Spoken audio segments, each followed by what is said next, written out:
This year, X, formerly known as Twitter, removed a vast bot network that had generated more than 130,000 posts. Those phony users were all made to support right-wing political causes and candidates. But this wasn't your run-of-the-mill bot network. While researchers at Clemson University were not able to find who was behind the effort, they found the accounts were powered by artificial intelligence. These AI-powered bots were complex enough to look and behave like real people. The thing that I am the most concerned about in terms of AI and misinformation is more the ability for AI to, at a massive scale, have one-on-one direct interactions and relationships with people. David Rand is with the Massachusetts Institute of Technology.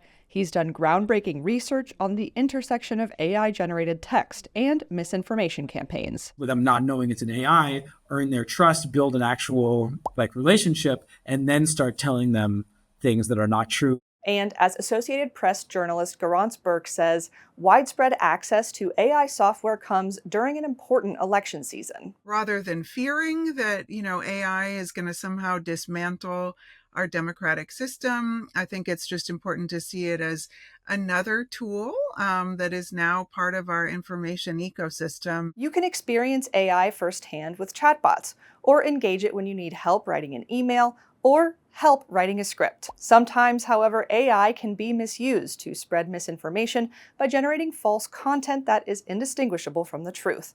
Not bad script writing for a chatbot. The truth is, even the AI experts I spoke to said there's no good way to know if what you're reading is made by AI unless it's labeled. I have no confidence in my ability to tell what's AI generated or not, to be totally honest. Misinformation, like fake news articles, can be AI generated by the thousands and published immediately. Rand says what you should be looking out for when you're scrolling social media is accuracy, not just trying to spot AI, because places like Facebook and TikTok thrive on content that evokes emotion instead of spreading truth. And that means things like slowing down, don't hit reshare until you stop and think to yourself, am I reasonably sure that this is accurate? Does this seem plausible? So it's useful to ask yourself, do I trust this source of information? As a computer scientist, I never really thought I would have to grapple with these issues like media literacy and all these other really important societal issues. Fake articles or social media posts are typically made with large language models,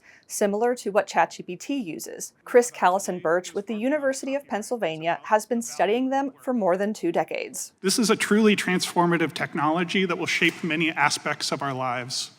I hope that it is for the better. He says that large language models are in the palm of your hand. On your smartphone, as you're typing in a sentence, it's trying to help you by predicting the next word. And a large language model is doing that same sort of prediction. Over time, it's getting harder and harder to recognize what is AI generated versus what is real. So, how does AI work? A chatbot mimics human writing by typing what it believes are words that will form a coherent and relevant sentence.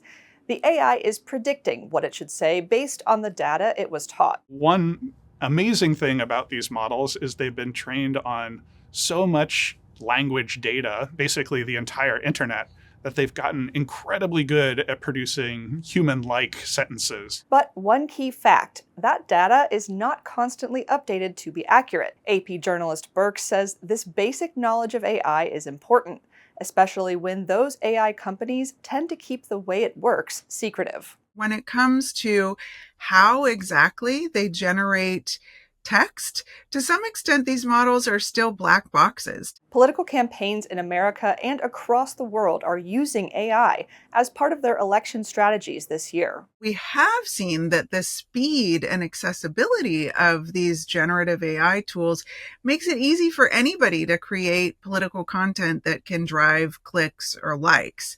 And so what we've seen is AI has become this cheap and convenient way for campaigns and their affiliates to respond to online trends, hammer home messages, and sometimes create some of that misleading content that experts have really been worried about. Voters using AI bots like ChatGPT to find answers to questions like where or how to vote can also lead to problems. What we found in testing out 5 of the most popular chatbots was that they were getting all sorts of things wrong about where people should go to cast their ballots.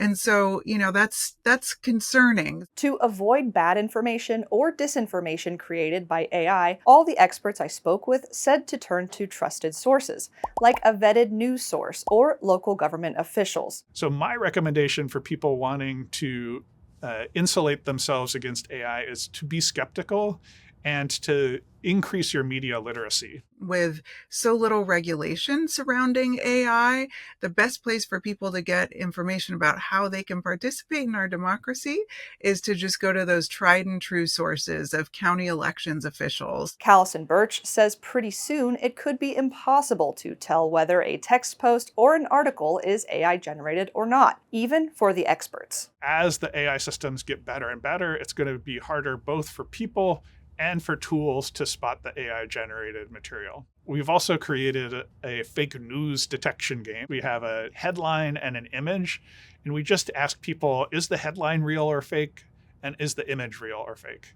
And I found that even myself, who's been exposed and ensconced in this field for so many years, I'm really bad at this game. So being able to spot something in your social media feed as you're scrolling by, I think is going to be super hard unless you have a high degree of skepticism. And in a time where spotting fake news is not a game, it's reality, remember, what you're reading may not always be real. For PBS News, I'm Casey Kuhn.